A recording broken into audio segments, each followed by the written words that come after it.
Okay, everyone in the squad? There's no doubts over fitness. Everyone that is here will be fit and available to start. Yeah, everybody that is in the squad is fully fit to start the game. As I said as well, we have Kieran Tierney after a long injury.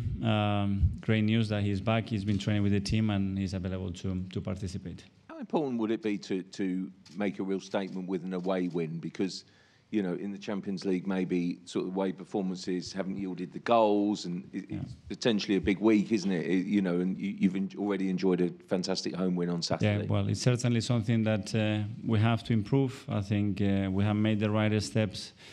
And looking back, the way we played against Inter and against a team that has been so dominant in the league and having the Champions League final that they should have won and play and dominate the game, but we should have done. But the reality is that after you have to make it happen, and we didn't, you know, and making that steps is what we have to do next. Be ruthless, be much more efficient in the opposition box, and when we get there, actually do what we have to do to take the 3 points away from here. Okay, Sam Dean from The Telegraph. Hi, Mikel. Hi. 2 questions. 1, how good is Victor Gyökeres? And 2, how do you stop him? Well, I would like to talk about the team, about the coaches and how phenomenal they've been. You know, the run that they are in is incredible. That tells you that it's not only the qualities, the setup, as well as the ambition. It's something about the team energy that they have, and that's a great challenge that we have tomorrow to come here and make a statement and show that we are capable that against this kind of opponent, be ourselves and win the game. Hi, Mikel. I know you're focused on supporting the team, but you're coming up against a very informed striker. He seems to have the pace, the power, the height. Is he, in your eyes, what a modern-day centre-forward looks like now, like an Erling Haaland kind of mould? I understand the question, but obviously they have a lot of individual qualities. That's why they are able as well to win games in various ways. And yes, in a specific position, they have tremendous players. Hi, Mikel. Obviously, it's a new format this season in the Champions League, and we're all kind of struggling to work out a little bit what each result means because there's more games. Is there any concern for you about where you are in the table at the moment?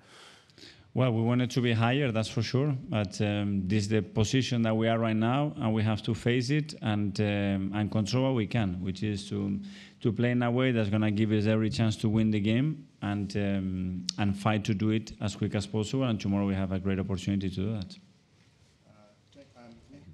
Hi, Mikel. Hi. I'm just on the away form in Europe. I think it is now only 1 win in the last 8 away. And I know some of them have been good performances, like Inter. We know you were unlucky. But is it a pattern that you can explain?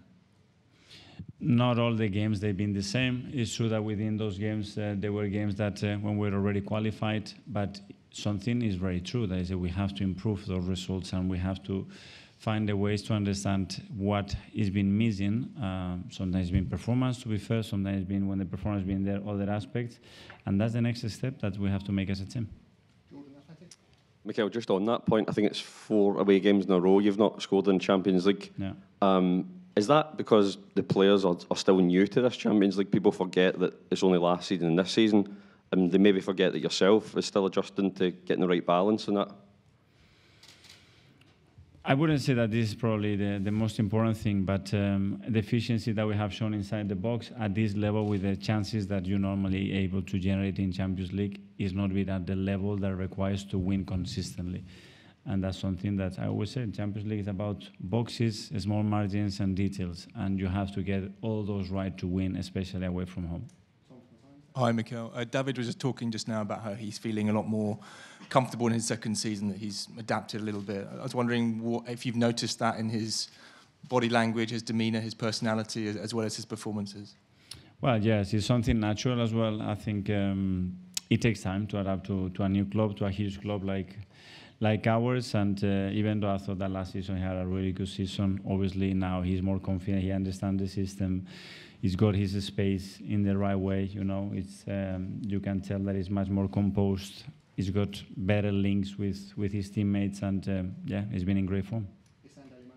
You mentioned about wanting to focus on your players and not on the specific opposition players. So in terms of William Saliba and Gabriel, what kind of tasks do they have tomorrow? And I'm sure you're hoping for them to step up as ever against an informed striker. Yeah, for the whole team, because obviously when you look at the numbers they produced in the domestic league and in Champions League at home, where they have won every game and they score always at least a goal, is something that we have to really avoid. So we're going to have to be really consistent and efficient to try to prevent that happening. Mikel, so many people be coming through to you at the club, players and other staff members, and say, Mr. Coach, there's issues here. They rely on you for feedback, for information to help them, to support them, and you give that support and you give that guidance because you're a leader. Who do you turn to for your support? For my support? When you're feeling maybe the pressure, it's so odd in this intense season. Yeah. Not this side of Christmas, but yeah. Are there pressure moments, and who do you turn to? At home.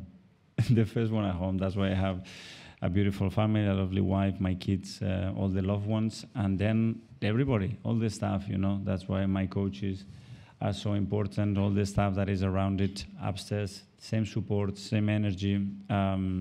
Is vital because, as you said, there are always bumps, there are always feelings, there are always issues at football club, there are always things that are very urgent, have to be resolved right now, and yeah, I'm very lucky to have that environment. Thank you. Sorry, we'll take two more from UK media, then we'll go to some Portuguese questions. So, Ian from BBC. Mikel, good evening. Hi. This time last year, you embarked on a winning run after the international break. I'm just thinking, how important is it now? I know it's a challenge to play every 3 or 4 days, but this time between now and March, the next international break, to be able just to focus purely from your point of view, and can you do what you did last year? Yeah, when you look at, I think it's 32 games till the next international break, so that tells you the story. Every 3 days, we're gonna need everybody at its best, and be very well prepared. I think the team is back of having almost the full squad available. I noticed a huge difference already in training and in years in the team. I sense that already on Saturday against Forest, and it's about the consistency that you are talking about now to build some momentum, some results, some big performances, and go in a big run. Hi, Mikel. Hi. Your second trip to this stadium in actually quite a short period of time.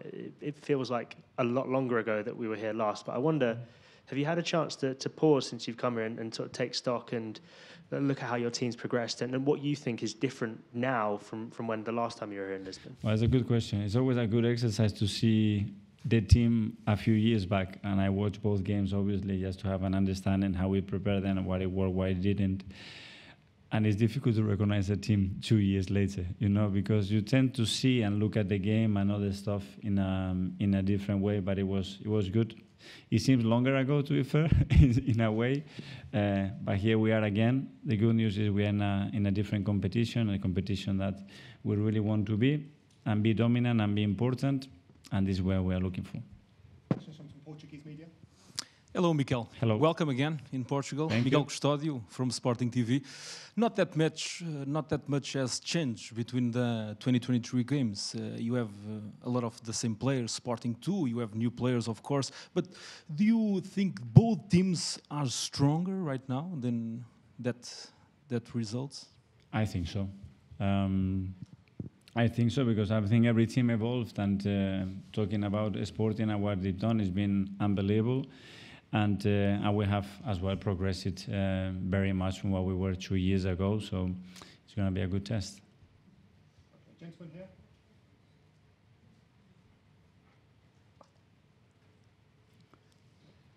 Oi, Arteta. João Ribeiro from Newspaper Record. I'm asking you, Sporting has lost his coach last week. What do you think? It can be a surprise for you tomorrow, or you are expecting the same Sporting that gets the best results in the last rounds of the Champions League? Yeah, well, I don't expect the same because I think every coach and the coaching staff behind him would have his own ideas. We have obviously analyzed what is done, the things that he can tweak, and he's done in the past to be prepared and try to understand as much as possible what they can try to do, and especially how we can hurt them, and I'm looking forward to that. Okay, everyone, I think that's it. Thanks, man. Oh, Thank sorry. you. Oh, sorry. Sorry. Yeah, go on. Sorry. And one final one here. Thank you. Hello, Cristiana Hi. Queiroz Alves, SIC Notícias. Three games ago, Sporting beat Manchester City in a big way here in Alvalade. So was that game like a base for you to prepare the game for tomorrow? Well, it was one of those. Obviously, they have played other games in Champions League and domestic to try to understand as well how they behave about other kind of opposition, because preparing for Manchester City is a really specific game.